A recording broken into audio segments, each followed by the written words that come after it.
Jutaan masyarakat balik ke kampung halaman pada masa Lebaran kali ini. Roda perekonomian pun berputar, terlebih tidak adanya lagi pembatasan seperti tahun kemarin.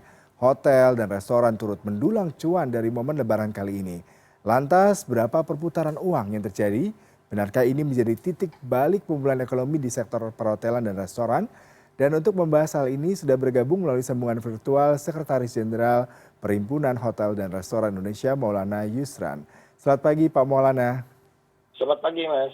Ya Pak, ini sepertinya kabar baik ya terkait dengan arus mudik yang begitu ramai, bahkan hari ini masih banyak diinformasikan warga yang ingin berlibur ke sejumlah destinasi seperti Bali, Yogyakarta, dan bahkan hingga ke Medan. Lalu apakah kondisi mudik Lebaran kali ini menjadi sebuah momen untuk mendapatkan keuntungan tersendiri bagi sejumlah pelaku usaha di bidang transportasi, hotel, hingga restoran, Pak? Ya, kalau di bisnis hotel dan restoran ya khususnya ya dan juga termasuk di destinasi pariwisata, memang momen libur Lebaran ini merupakan salah satu momen yang selalu dinantikan ya setiap tahunnya karena memang pada saat libur Lebaran itu peningkatan okupansi itu umumnya terjadi kecuali pada tahun 2020, 2021 yang menurun karena adanya pembatasan pergerakan sebagai dampak adanya COVID. Nah, kalau kita melihat ya seberapa besar nanti pertumbuhannya itu, kita melihatnya itu berapa lama pergerakan itu atau para wisatawan yang melakukan perjalanan mudik itu menginap di hotel atau berapa lama okupansi hotel itu dalam setiap libur Lebaran itu bisa meningkat ya atau tinggi di atas rata-rata dari okupansi pada hari-hari biasanya. Demikian, Mas. Iya, kalau kita bicara mengenai mudik ya Pak, ini pasti berbeda dengan event libur biasa ya, karena pada saat mudik pastinya keluarga juga ikut serta, bahkan mungkin tidak hanya keluarga inti, tapi juga mungkin ART, babysitter, dan pastinya banyak sekali peluang keuntungan untuk perhotelan. Anda bisa melihat nggak kira-kira okupansi seberapa besar nih Pak, terutama destinasi yang tadi menjadi favorit Pak? Ya, kalau kita melihat ya, seperti tahun lalu di 2022 yang PPKM masih berlangsung, itu kalau kita cuti Lebaran ditambah cuti bersama itu sekitar 11 hari pada saat itu. Ya, okupansi yang cukup drastis peningkatannya itu rata-rata 5 hari ya bertahan pada saat itu. Kemudian pada hari ke-6 dan ke-7 okupansi tetap tinggi namun tidak sebesar 5 hari pertamanya peningkatan tersebut.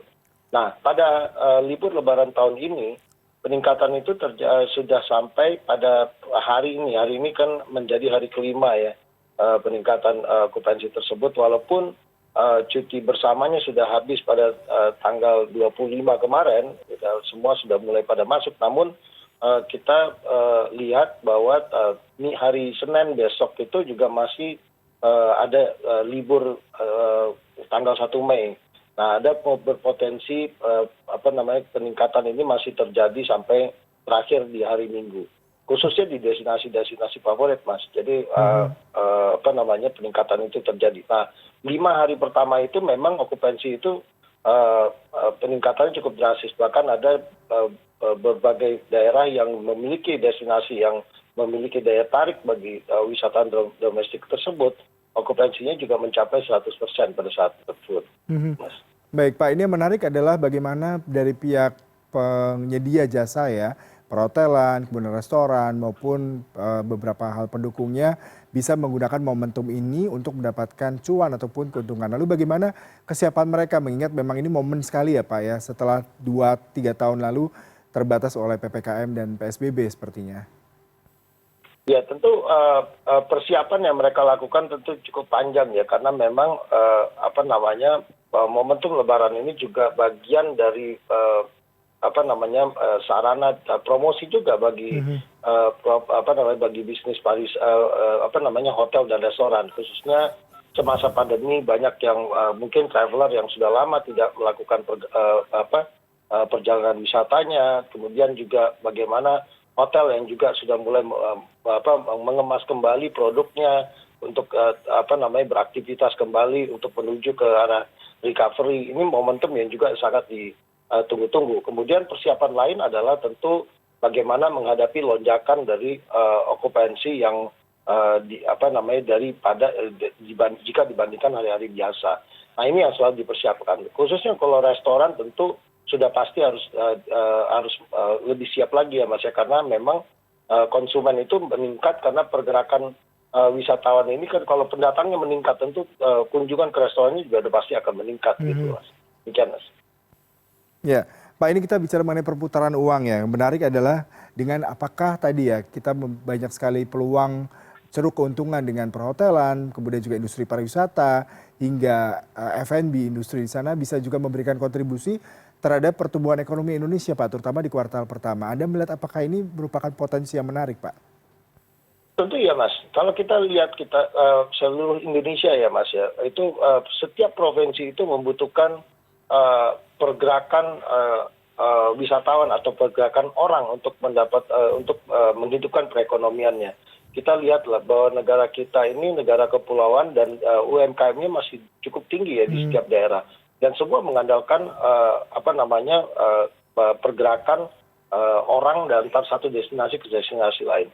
Kalau kita bisa melihat contohnya seperti di destinasi pariwisata, bagaimana masyarakat antusias di setiap daerah itu untuk menjual produk-produknya, baik itu makanan, minuman, kemudian juga belum lagi souvenir-souvenir yang mereka lakukan, itu bisa terlihat cukup masif di setiap daerah untuk saat ini, dan itu yang selama ini mungkin menjadi harapan ya bagi masyarakat setelah pandemi untuk kembali bisa menikmati